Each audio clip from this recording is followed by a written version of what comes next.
Yeah, so after that castle piece in Anfield, like I was getting a lot of hate mail, like there was words like it was people saying, "How could you, desecrate the memory of our national hero Vishy Anand? He is the world chess champion. He fended off Kramnik, he fended off Kasparov, he fended off Topalov, he almost fended off Carlsen. And how could you possibly do that? We're gonna get you, Illingworth Chess. We're gonna find you, and we're going to hunt you down."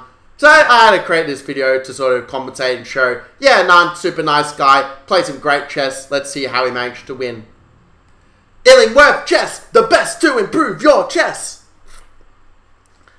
What's up guys, it's GM Max here, and our video today is all about how Anand beat Carlsen. This is also from the Linares tournament, this is from Linares 2007, game between a young Carlsen, 2690, against Vishy Anand, who at that time actually was he the world champion? I think that there was like, I get so confused about the world chess because remember like Kramnik was like the world champion, then Topalov won some 2005 FIDE world championship with such a dominant score, but then Kramnik managed to win the match against Topalov in a world championship. So yeah, this time Anand was not yet the world champion, but it's obviously is like the main contender to Kramnik, and later in the year, like in 2008, Anand did go on to smash Kramnik. That could be something for a later video. So, kind of like in the previous video, again, we have another battle between these two combatants playing the Semi-Slav defense, the world's best chess opening, because you build the triangular pawns and nothing's going to break that good old triangle. I'm sure London system players can relate. So, knight to f3, the knight goes to d7, because it's not like you're going to develop to c6 anytime soon. And now, Anand Carlsen doesn't play to anti-Moran. At this time he hadn't yet taken a time machine and realized that that was the future. Ali Razor is the future, but Queen c2 anti-Moran is also the future. And so instead he played the present bishop d3 Moran system. But at this point, Vishy Anand, he is the Moran slayer. He goes b5, kicking that bishop back. And here is where we have a special Zvagintsev variation. Now, it's very people like Zvag what? But he's a Russian grandmaster, very creative player. A lot of the young kids these days forget about him. They only know Jabava, Rapport, all these creative GMs, Duda. But they don't know about like the original OG creative player, Lewis Paulson and Vadim Zvagintsev. So he played bishop to d6. What's the idea of bishop d6? It's heard that if they go e4, we go bam, back in the center with e5 and say, yeah, you aren't forking our bishop and knight. And if you take us, well, my knight gets more active. My bishop gets more active, and yeah, I got the initiative. What you going to do about that? So, therefore, Castle plays more solidly. Plays usual castles. And now Queen c2 is heading back to anti-Moran territory. Because says, you know what, if you're going to play bishop d3 so early, I'm going to try to milk the maximum out of that move order. Squeeze that blood out of the stone. After that's what Carlsen was an expert in. Well, the game saw b3. It was a very quiet approach trying to go for this fianchetto. It's safe, but it doesn't really pressure black. And in the game, black was pretty much fine. Bishop to b7. White played bishop b2. Black played a6. I mean, a6 might be a little bit imprecise. I think if I was black, I would go b4. Just kind of put the question to the knight of which way this big boy is going to go. And if they go knight e4, which I could have done on the previous move as well. I mean, it might look a bit annoying to have that pressure on this pin, with a pin like not allowing c5. But a simple and effective solution is just to go knight f6, kick that bishop back with the horsey. And after bishop c2 and c5, yeah, you get a position where you liquidate the center and it's just all equal, basically.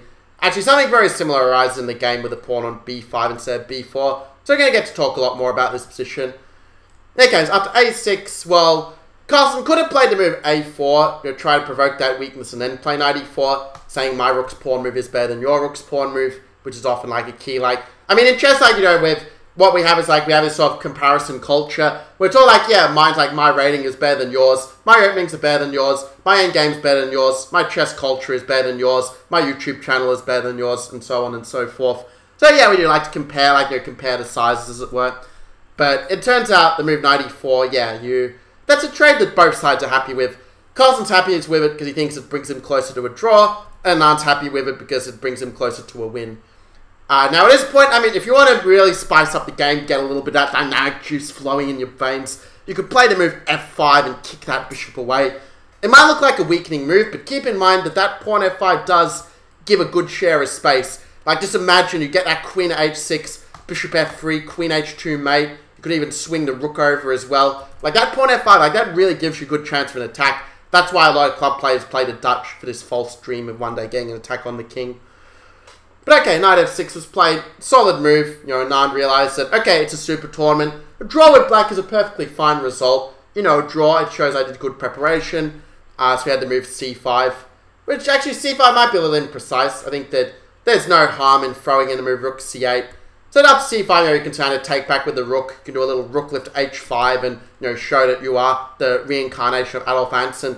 Because a lot of people, like, they think, like, they know, remember, like, the recent Vishy, like, oh, yeah, Vishy just making solid draws, not that interesting a player. But what they forget is that Vishy Anand is the greatest tactician, maybe, like, only after Kasparov, like, the next best tactician of all time. Have all his brilliant tactical ideas, amazing feel for the initiative. He was the one player who could hack Kasparov's king and actually win game after game against him. Shirov tried, it didn't work. Topalov tried, it sometimes worked. But yeah, Anand, he knew what he was doing with the attack.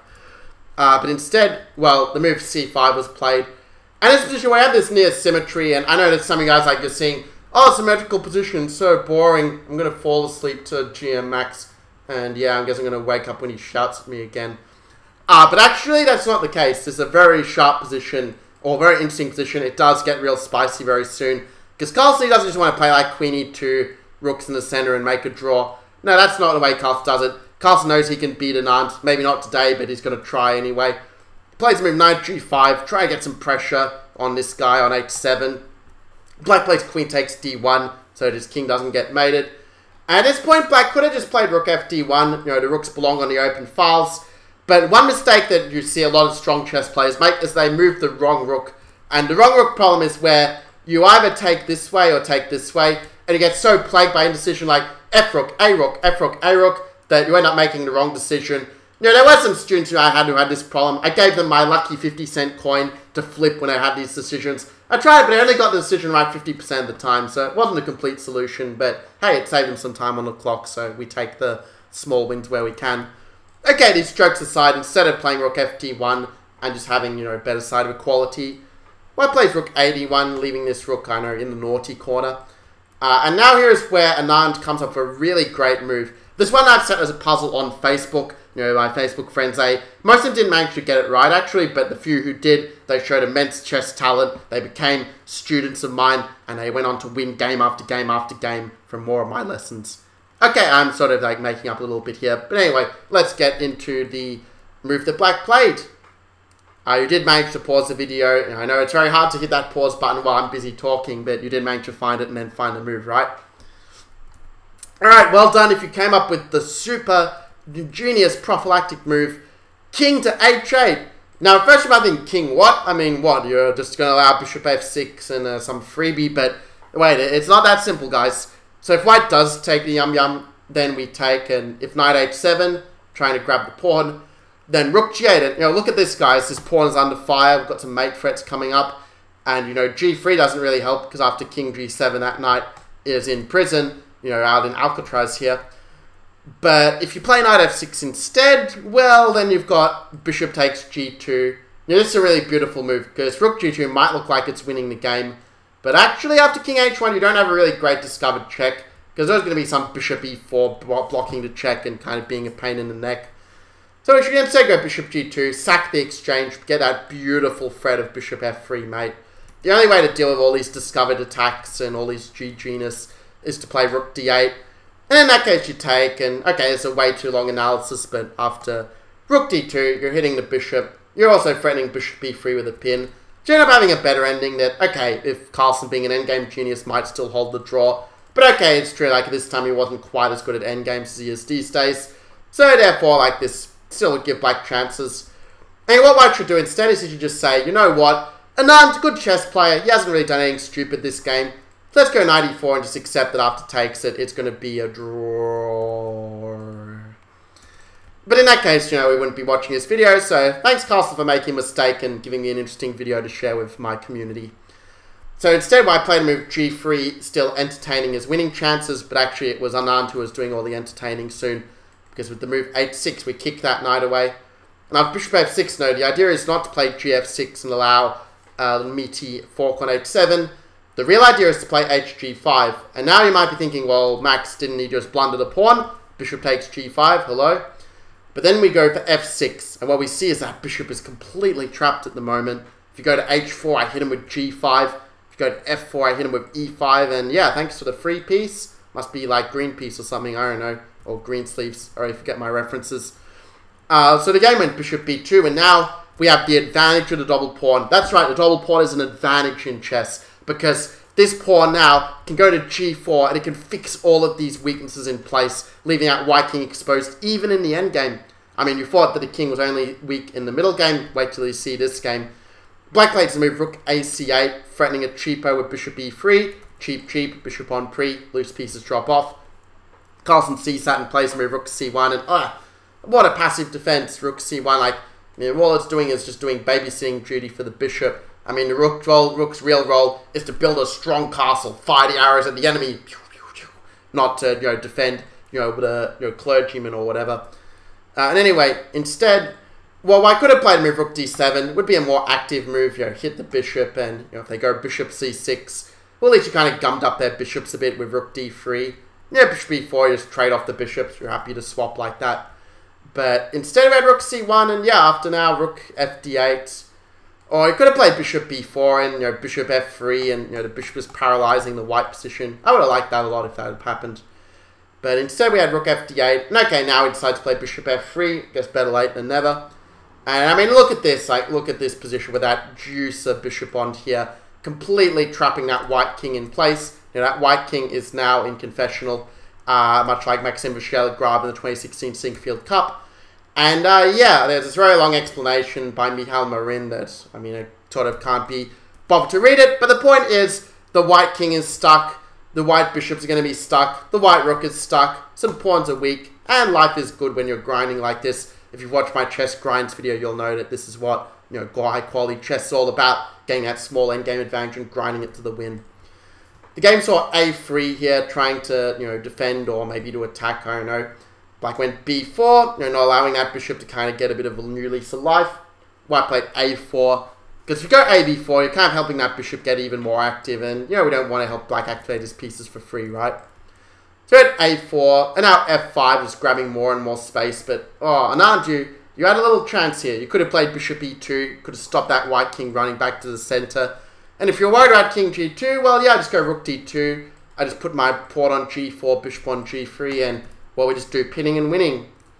But okay, instead we had f5. You let white play king f1 and start to get some hopes that maybe you can save the game after all.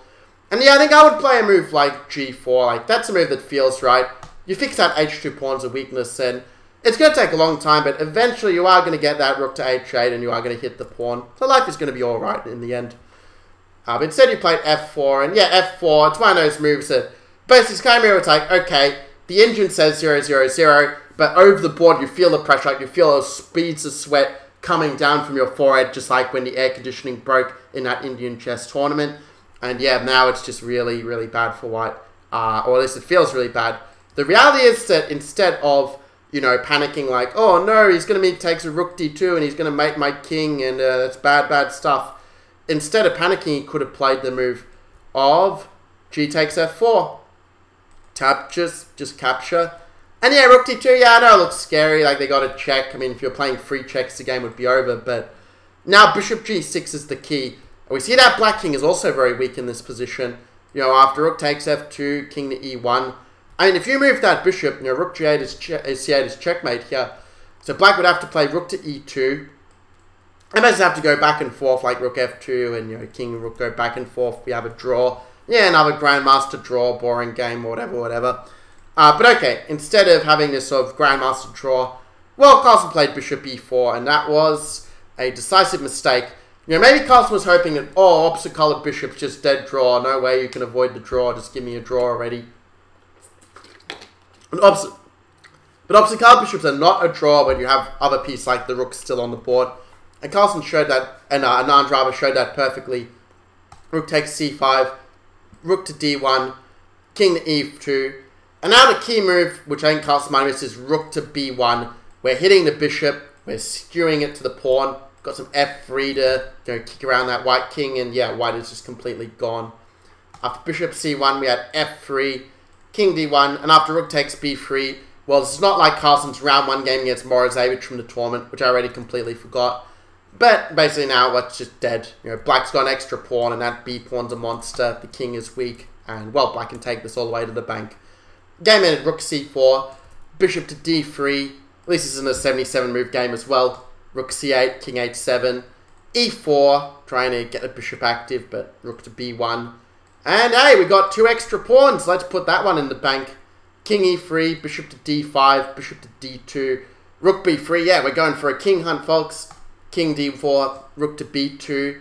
Too bad it's not king of the hill chess, so white would win. But yeah, instead it is black who wins. Rook e2, rook c1. And after bishop a2, there's no good way to stop b3, b2, and b1 equals queen. You could almost pre-move it at this point. And therefore, Carlsen resigned in this position. So there you have it, Indian chess fans. You sought to see your hero, Vishy Anand, beat Magnus Carlsen. Do let me know in the comments what you learned from this game. Smash that like button. It really helps with the YouTube algorithm. And make sure to subscribe for more Grandmaster lessons like this one and see more of how the top chess players manage to win their games and how you can too. I will see you guys in the next video. Illingworth Chess, the best to improve your chess.